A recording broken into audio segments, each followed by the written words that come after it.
Brandon Hardesty is the songwriter, frontman of Bumpin Uglies, a band.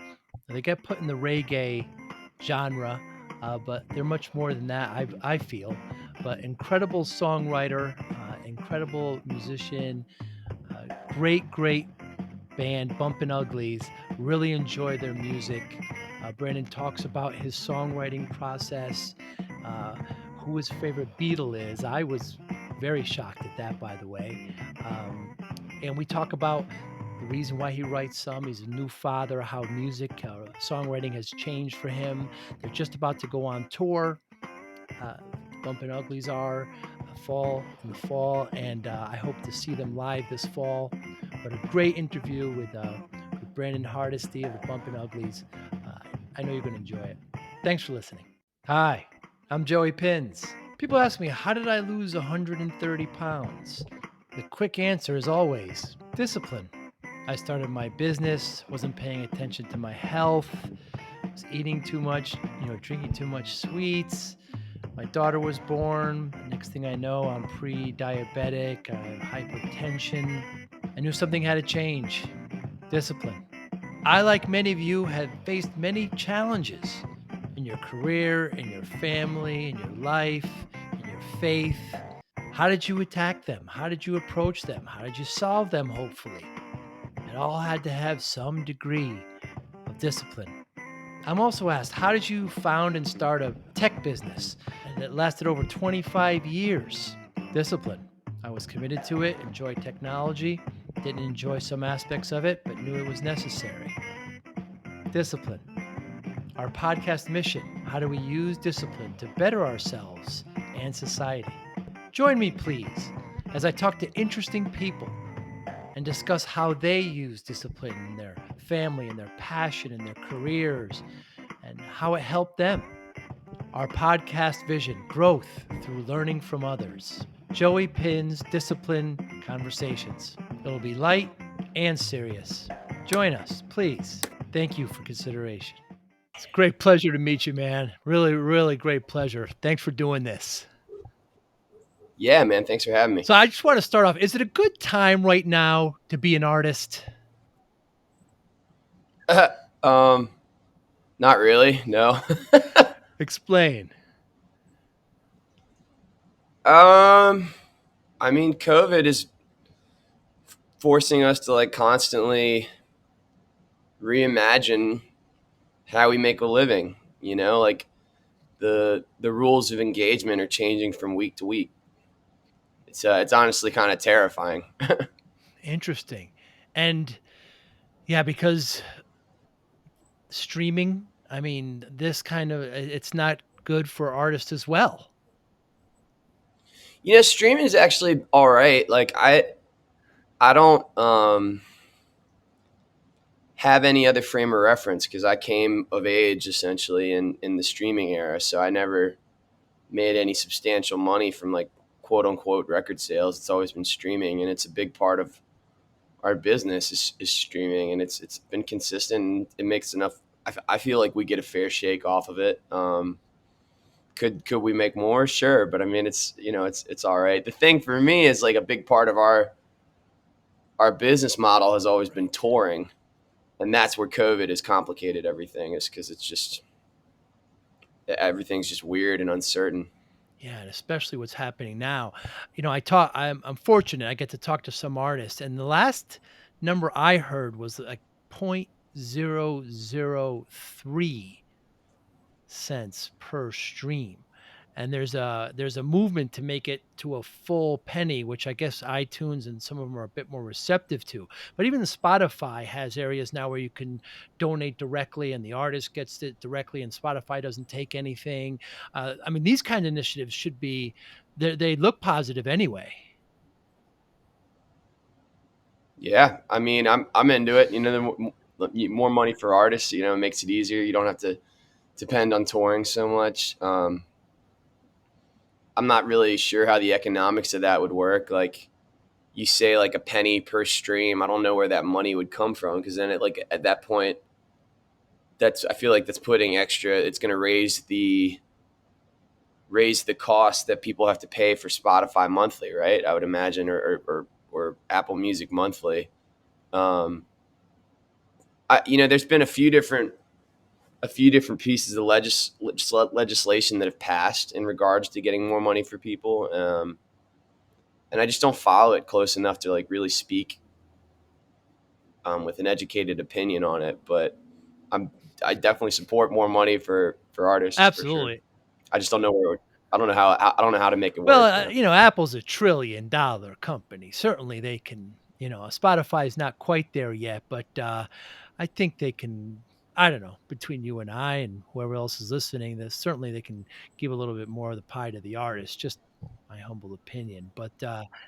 For sure. I mean, I think at the end of the day, the bulk of the money that's coming in from those subscriptions should be going back Mm, to the artist. Like, I understand that they have to reinvest into maintaining the service and growing it and this, that, and the other thing. But I mean, the bulk of it needs to go to the creators. Once again, like I don't know the breakdown of how that works, so I can't really comment on what it looks like right now. But I mean, I think it's fair to say that the bulk of it should go to the creators, because without the creators, you don't have it.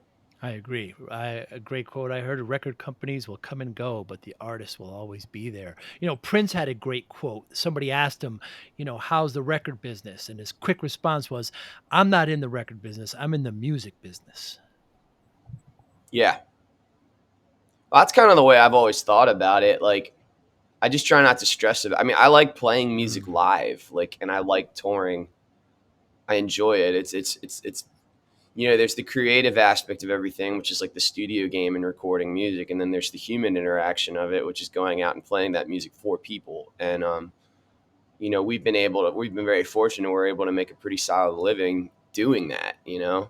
Um, so I guess it's never been that much of a source of frustration for me, the streaming side of it. But that said, yeah, it's weird right now with Yeah, COVID. that's cool. And how about, you're not very political, but there's civil unrest and there's these kinds of things, and you have I noticed some of the lines in your lyric where you kind of touch it and back off a little bit.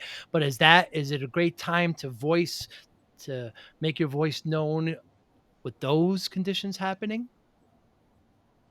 I don't think it's ever a good time for that, Mm, honestly. Like, I mean, I'm very opinionated on politics. I made a conscious decision right after Trump got elected that I didn't want to be like Zach De La mm. Roca. You know what I mean? Like, I didn't want to be that guy that was on stage like shouting at people about my politics, because I think it's self indulgent. I don't think anyone has ever changed their mind about politics because some jackass with a microphone was yelling at them. I don't think that all it does is like create further divide, and like it's fodder for your echo chamber. Like, the people who agree with you are just going to be like, fuck yeah, that's what I think. And then the people who don't agree with you are going to be turned off and they're not going to listen to you anymore. So I make it a point of not forcing my politics on people, like, at least through like conversation and through like the shows. But that said, like, my art is my art, and if I have an opinion on something, I'm going to write about it. Like, I'm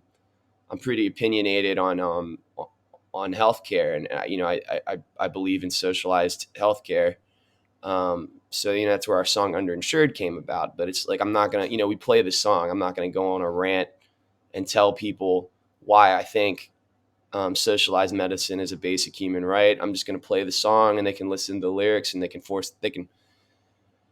make the opinion for themselves. You know what I mean? I just think it's a much more healthy means of having that conversation, as opposed to going on rants. Yeah, If that I makes agree sense. completely. Why divide your audience? Why be more polarizing? I'm not going to make my decision on this until I hear what Kim Kardashian says about it. If- Exactly. Like, I dropped out of college. You know what I mean? Like, I'm not. You shouldn't be listening to me about anything important. Like, I have opinions, but I'm not a scholar.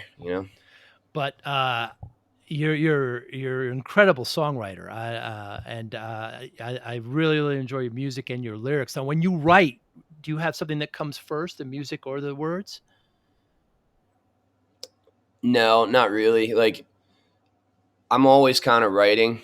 Um, I like I have a lot of ideas when I'm driving, or just like kind of like when I get into that, like when you kind of get into a routine of like you're doing something, so you're thinking about the task at hand, and then there's stuff going on in the back of your mind.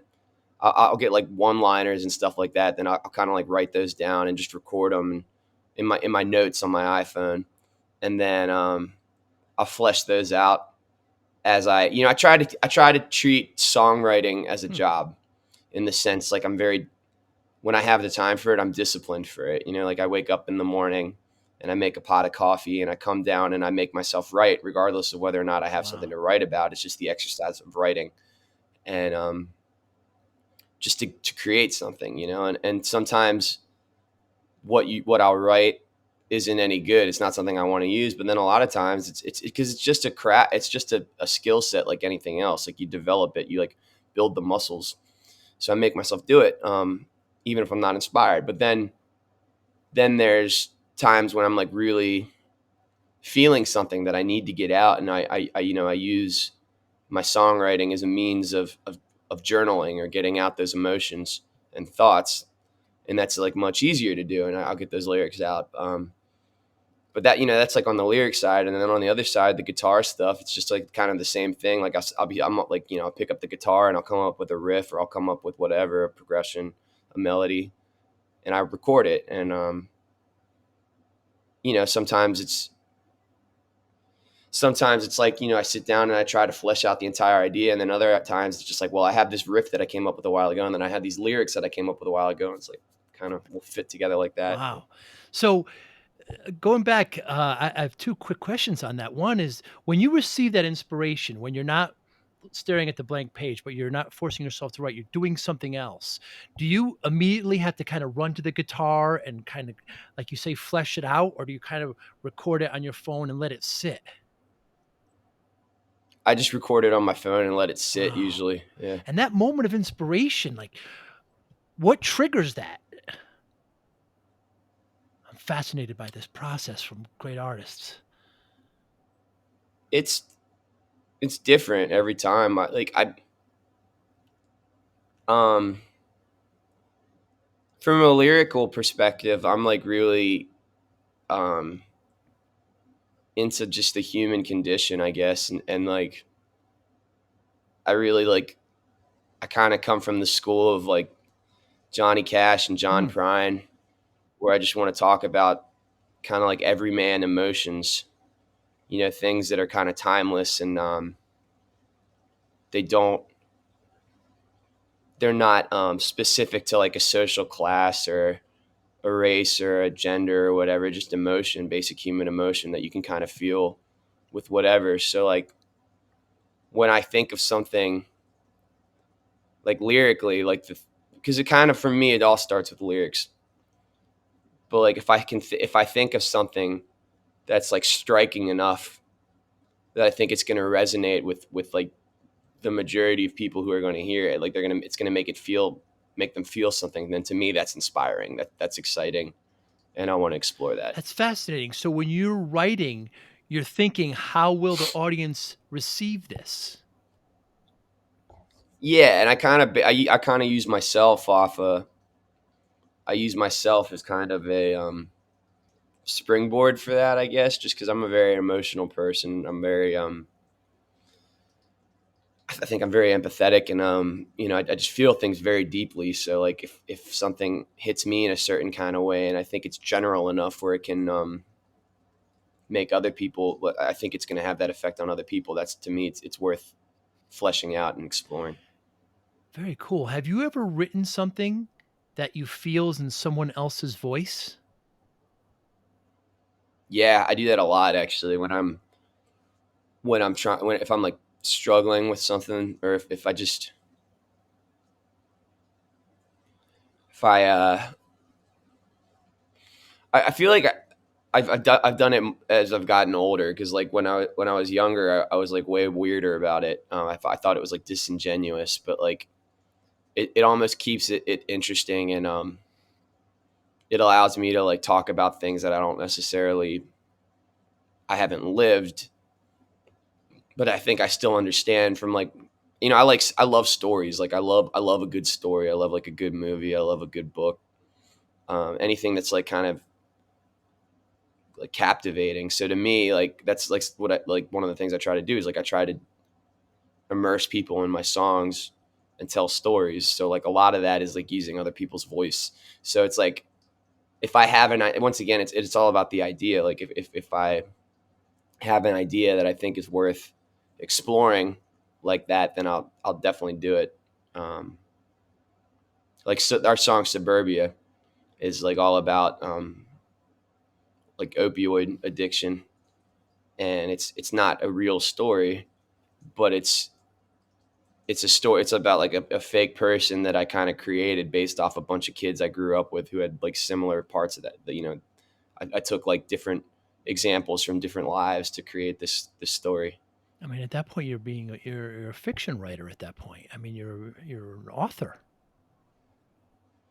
Yeah, but it's at the same thing. It's telling the story, and I like the idea is to make the audience feel this thing and realize what's happening. And I think one of the things that inspired me to write that song was the like the show The Of Wire. I don't know if you course. ever watched that, but just like being from Maryland, I've always like loved that show, and it's a great thing, and it really paints the idea of what opioids have done done to their community.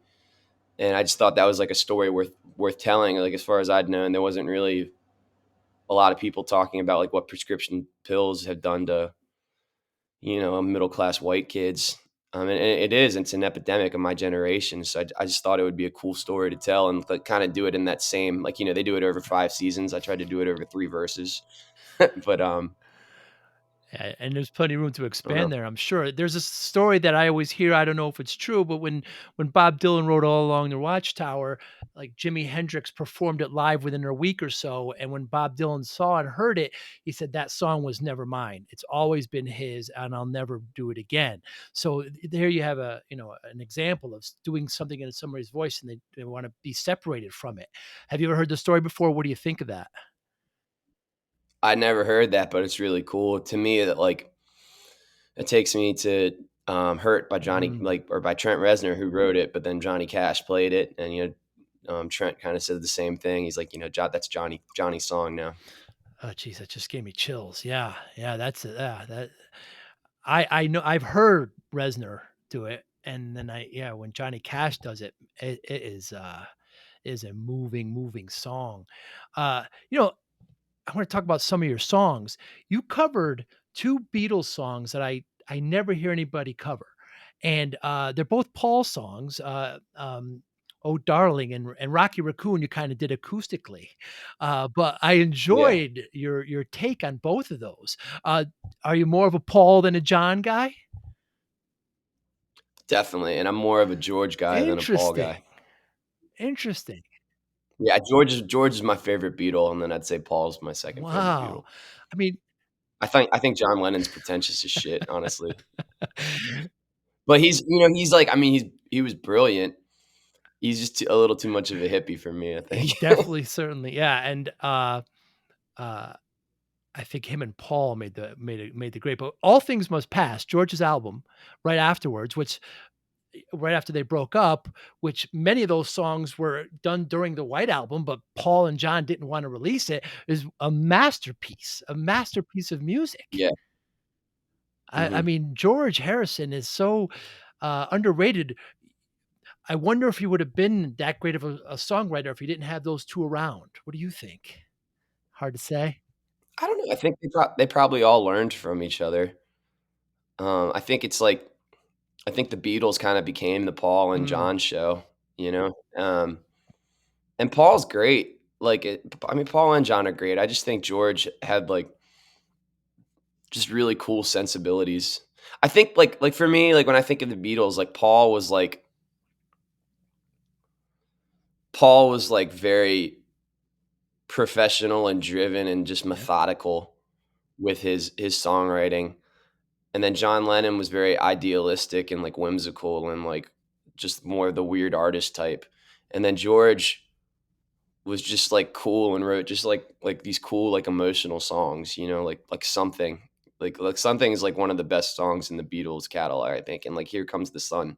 Like I don't know. Like, to me it's like George is kind of like the best parts of both Paul and John. Which is why I don't know, he's my fan. And then Ringo, I can't listen to anything Ringo wrote. Did he actually write anything? I didn't know he did. Oh, dude, he wrote Octopus's Garden and Yellow Submarine, which are like the two cringiest See, Beatles I songs, I thought they think. wrote him and they had him sing it. I didn't know he wrote them. It's interesting. Uh, oh, did No, he he wrote really? those, yeah. Yeah, I mean, Mhm. something when he goes into the, "You're asking me, will my love grow?" I mean, that part of that song just is incredibly sweeping and moving, and, his other Tax Man, and yeah, it's a even on the White Album, like, kinda Saffron Trouble. I didn't know he did Taxman, but that's one of my favorite Yeah, Beatles songs too. yeah, That's yeah. cool. Well, he was very upset because they were taking all their money. The Yeah. English government was taking all their money. So you're a father now, and your kids are young, and has there been a change at all? When I Die, a great song that you have, and it's very perspective and kind of looks back. Is your music writing changing a bit with fatherhood? Yeah, I mean, it's like I'm definitely getting more, I feel like I've always been sentimental, but, like, the things I'm sentimental towards is that, it's everything's become your world just becomes so much bigger with kids and like less about you. It's crazy. I've definitely it's affected my songwriting, in the sense where I'm just feeling all these like Mm, new things, which in turn like it'll lead me to write about. I'm still feeling all the old things and like writing about that as well. But it's been cool, kind of coming into this new chapter of my own life and having that to write about. yeah, and just, wait right until you get to my age. My youngest just went off to Maryland, actually, University of Maryland, and, Oh, yeah, right that's on. right, Terp, and, so I'm empty nest, so that's a very different feeling. I know you're quite a ways away from that, but, then is another very interesting chapter where your kids don't need you, right around, and, I'm not an artist like yourself, but it definitely takes a shift in life. So the highest downloaded song, Island Time, is I would guess to be your most popular. It's a recent song, 2019, if I'm not mistaken. And uh, Yeah. are you comfortable with the reggae genre? I mean, I like it. It's not like it's interesting because it's like I kind of like stumbled into being into a reggae band. It's just like this is my first band I was ever in, and I started it when I was 22, 23, and I was just really into Mm, Sublime at the time, and so that's what we did. And then like I just did it. Like I've been doing it forever, and it's like I love like reggae rock, but then I also love like folk music, and I love Americana, and I love like stoner metal, and I like just doing all these different things. But it's like the reggae rock thing is like what really kills it for us. So it's like, if I put on like my like pragmatic business hat, it's like, well, that's how I make my living, and I like it. I dig it, and I'm happy with it. It frustrates me sometimes that like some of the songs that are like really cool to me, they don't have like the same legs as the mhm. reggae stuff. But at the same time, I'm very proud of the reggae stuff. I just I guess it's like grass is always greener kind of situation. I'm just happy to be making a living with all this. But I just don't like at the end of the day, like I don't want to like I don't think of us as a Mm. reggae band. Like I think of us as like a band that plays reggae music amongst like other things. And I just kind of wish we had the same. We could get the same momentum and have the same success for the other stuff as we do the reggae stuff. But at the end of the day, I'm lucky to have any kind of success with anything. So I don't know if that answers your It question. certainly does, and, Sublime, I just it's such a tragedy there, what happened, and how did you get into them? I mean, they were huge in the '90s. How many albums? 2? Uh, they put out like Oh, was it 3 or 3 or 4? 4 I didn't realize really. there's that many. Yeah, there's like 40 ounces to freedom, which is like it was kind of like a very lo-fi, like self-produced record, and then they have the self-titled record that they put out, like their major label release, that like it actually came out. Like Brad was already dead when that record dropped, and then like posthumously, I don't know if I'm saying that word Posthumously. right, but like Yeah. after he died, yeah, they dropped like another couple records, some like real DIY release stuff, like very lo-fi, self-produced once again. And yes, I think it's like 3 or 4. But I mean, I got into Sublime, like I didn't even know who it was, but I just remember hearing the songs on the radio when I was a kid, because it was like it was everywhere. They had like 4 hit singles off that Huge. record, and I didn't really get into them until I was like 17 or 18, and I started kind of partying and stuff, and I was playing guitar, and I was like, man, this is really cool shit. I could play the guitar like a motherfucking riot. Yeah. It's funny because it's like he has that line, and then it's just like super lame, like Right. acoustic Yeah. guitar solo that's like not ripping at all, but like it's also like one of the most iconic solos of It the really is. '90s. If you actually like, if you like listen to like interviews about that and stuff, like I don't even think he played that guitar solo. Like I think he said that line, and then that guitar solo got recorded by someone else, because the whole like that whole recording process was just a fucking train Really? wreck, man. Like they were super fucked up the whole time. Like Brad had to he ended up getting sent home to Colorado to go to rehab because he was just like super strung out on heroin. And a lot of that record was done by their producer, just like cutting up jam sessions while they're in the studio. It's fascinating. Yeah, so much talent. Another one of my favorites of your song is All in Stride. You have this line in here that made me I was walking and I stopped when I walked, and you said, "The boy who wrote the lyrics is not the man singing the song." It's Mm-hmm. incredible. That's Thank you. incredible. Yeah, it stopped me in my tracks, literally stopped me. Tell me about that. I just think it was kind of just like I was just trying to paint a picture of like how long I've been Mm, doing this, and like how yeah, I mean, really, how long you've done it.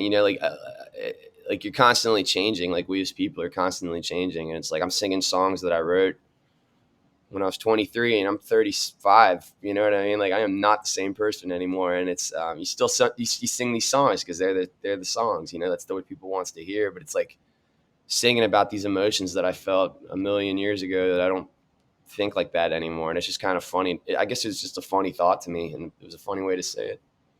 Clever way to very say it, clever. I think. I saw, an interview recently with Green Day with Billy Joe there, Armstrong, and, he wrote those songs from, 35 years ago in the '80s. Yeah. I mean, he's a completely different person. So, when you resing these in concert, and do you have a different interpretation of them now? Do they reflect differently to you?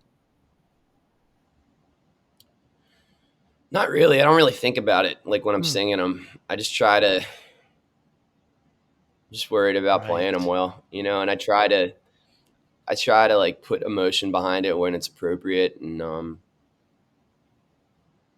I try to just like to me, like every song has like a basic theme about it, and I try not to think about the particulars of it.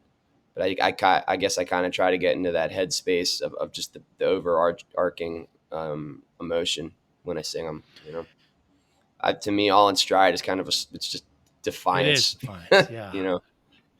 So I kind of try to put that hat on when I'm singing it, Interesting. and it's like there's always something to be defiant about. Absolutely. Absolutely, there always is. Uh, have you ever been disappointed at someone's interpretation of one of your songs? Not really. I'm sure I'm not to say that I wouldn't be if someone just totally missed the point on it, or like. But it's cool to me, honestly, for the most part, that it like songs that I wrote about like a very personal thing, people like take them and they kind of apply them for their own struggles or their own celebrations or their own whatever, you know. Like I think that's kind of one of the cooler parts about music. It would be kind of a bummer to me if like someone heard one of my songs. I was like, man, that inspired me to blow up an abortion clinic or some shit. Like I would not be excited about that. But that as far as I know, that hasn't happened. So Yeah. Yeah, that would be something. So, are you of the mindset is that once you release it, I mean, do you ever talk about what your intention of the song was, or do you ever add more to it, or you just kind of leave it up to the consumer? I try, I'm an open book, man. If people ask me questions, I'll give them an answer. I try not to. I try to be very on the nose with my writing. Like I don't. Like I said, I want to like tell a story and make people feel things, but I'm not trying to make them like figure out what I'm Mm, thinking. You know what I mean? I want to kind of. I try to spell it out. Not to say that I've never done that, but like for the most part, like as a rule of thumb. So if people ask me like what I was talking about in a song, I just tell them. I'm not trying to keep it vague or I'm not trying to overthink it. It's just for me, it's just writing. I just like writing and yeah, well, you're really good at it. yeah, Because we go back, we talked about the Beatles, go back to the White Album there where Rocky Raccoon was Helter Skelter, right? I mean, it was they meant it as a ride on the, on at a fair, and then you have somebody like Manson who obviously turned it around and did all his misinterpretations. There's nothing really the artist can do at that point, uh, other than deny it. But like you said, um, people are crazy, people are good. I don't think art's going to change their mind. yeah, Yeah, yeah, I agree. definitely. It's fascinating. We talked about how you kind of got put into the reggae, but then a song like Florida Showers to me is almost a country song. It's almost it's kind of a free flowing, very upbeat, kind of country song. And it's an excellent song. And so, is this one of the ones where you say, where you kind of mentioned before, where you don't think it falls into that genre? I mean, sonically, it's I definitely a see. reggae song. You know what I mean? Like because of how Johnny produced it. Um, yeah, I mean, I think that's. I mean, I would call that definitely a reggae song. To me, it's like the reggae thing is like it's a sonic texture more than anything. Like I don't know where what did you mean by country song? Like where are Maybe you the getting lyrics that? more there. Yeah, Yeah, I could see that. I mean, but I think that's kind of a universal thing at the same time. The just like it's a standard breakup song. Like there's a lot of that sure. in country, but I mean, there's a lot of heartbreak in reggae too. Can you describe what it means to be sonically reggae? I don't know what you mean. Well, like sonically, is a word that people use a lot. Like sonics is like what you think of like when you're producing music. Like how does something hit? What's the production techniques? So like to me, Florida Showers. It has like the skanks. Like the skanks like in reggae or when you like like Hmm. that upbeat thing. So that's like a characteristic of reggae. Um, there's a lot of dub in Florida Showers, like the delay and the reverb thing. That's a big characteristic of reggae as well. Um, I can't think of what the drums are doing off the top of my head. I don't think it's a one drop, but I don't know. But yeah, like the sonic identity of a song is like musically what's going on in it. So it's like musically, it's very much a reggae song. I think. Interesting. Has Bob Marley been an influence? No, not really. Honestly, like I dig Bob Marley. I'm not like a huge Bob Marley fan, but like he's definitely got songs that I dig. But for me, like Sublime was always the school of thought of what I was going for with reggae, which is funny because they're not even Right. really reggae. Like their whole idea, it was like hip hop beats. Like and that's funny because like I've realized that as I've dove dove deeper into music and learned more about this. But the thing that really gets me going about it is the hip hop beats. Like I love that shit, like the boom bap '90s hip hop feel to Hmm. those drums, and then the reggae guitar over top of it, the dubbing techniques. Brad's voice was just incredible, and then like the punk rock sensibilities is cool as shit. But really, at its core, the thing that got me the most was the hip hop beats. Interesting. You think about Bob Marley. We have a man, a genius from a small island nation of Jamaica who invented a whole new genre of music. That man in that island created a whole genre. It's quite incredible to me that it happened there and it happened from that man. It's awe-inspiring to me. Yeah, yeah, it's. I mean, if Bob Marley was still alive, I think he'd be one of the biggest artists in the world. You know. Yeah, we can only wonder. We can only wonder how much of the way you write, writing specifically, is art versus science. Man, that's a good question. I feel like I'm very methodical with my writing. Um, I don't really think of myself as an Hmm. artist, man. Like I just, I think I'm like, I think I'm good at this thing that I've done for a long time for no other reason than I'm not like super smart, but I'm a smart dude. And, I've been doing this shit for 14, 15 years, you know, like I think if I'd been doing anything for 14 or 15 years that I cared about that I was working at, I'd be pretty good at it. I think I have a natural inclination for words because of how I was brought up and from being into reading and English and whatnot. But I've always been a sponge of like trying to learn how to do stuff, how to do this thing, you know, and I figure out what works for me and then I do it, you know, and then I get like I said, I get ideas. My whole thought process with like writing lyrics is and this comes from the world of hip hop, but like I love like one Hmm. liners, like really clever one liners, like the boy who wrote the lyrics ain't the Hmm. man singing the song. Like when I came up with that line, I was like, that's a Hmm. fucking good line, you know? And like the way I'll structure it is like you put those one liners that like really hit at the end of the verse. And then the rest of it is all just like rhyme schemes and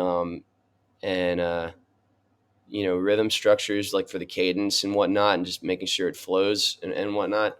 So to me, it's very scientific, or you know, like scientific isn't necessarily the word I would use, but it's just for the sake of what we're talking about. It's scientific.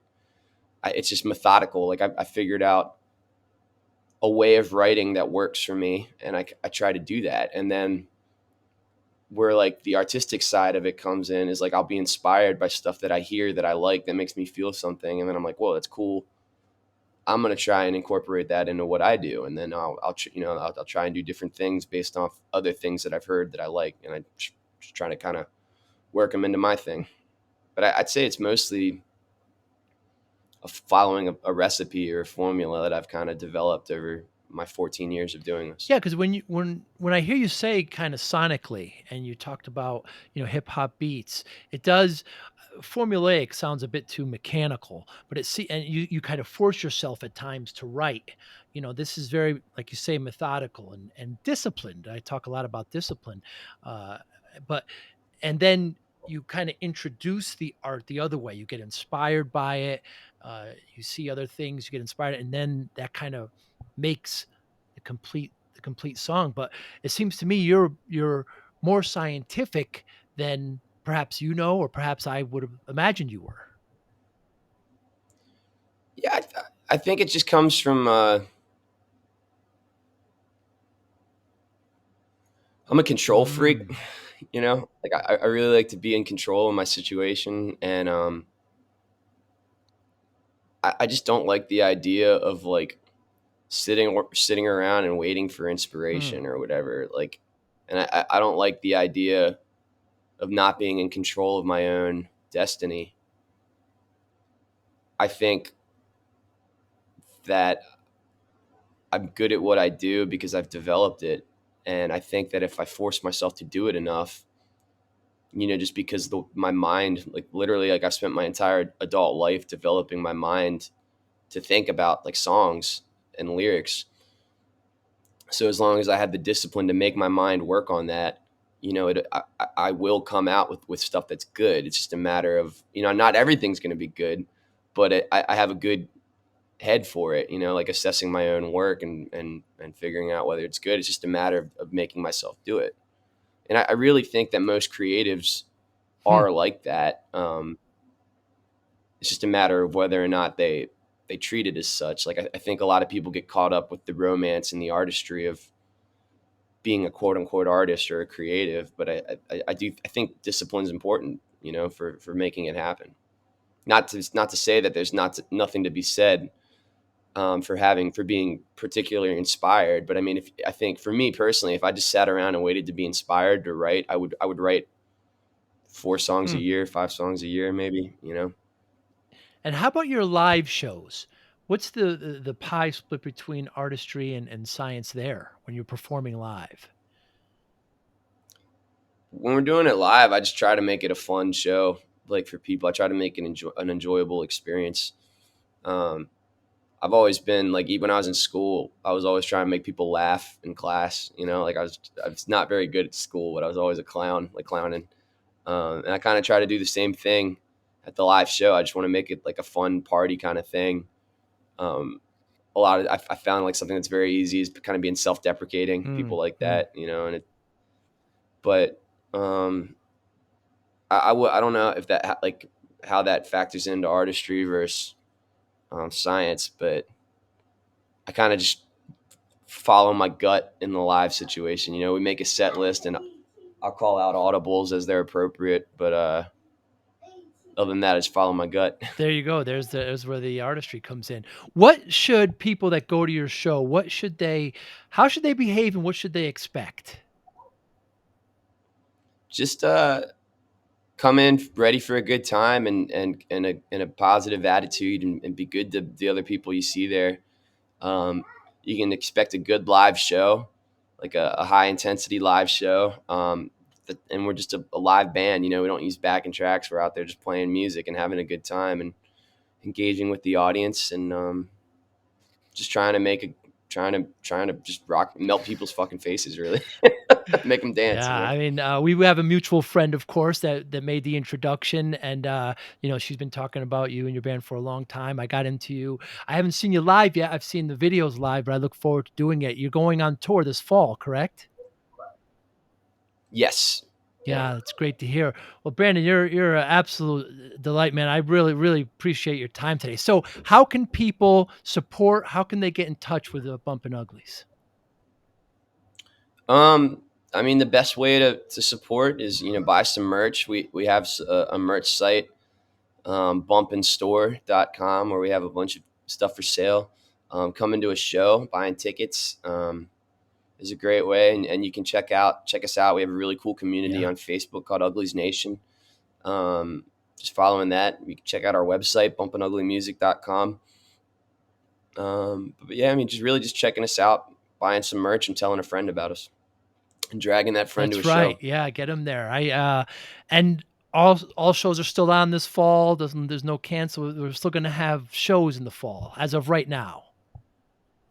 As for the time being, that's the plan. Brandon, thanks so much for your time, man. I really appreciate this. Great to talk to you. Great to understand you a little bit more. I wish you continued success, and maybe one day we'll, get to shake hands and talk face to face. Hell yeah, I'd like Be that. well. I really appreciate it.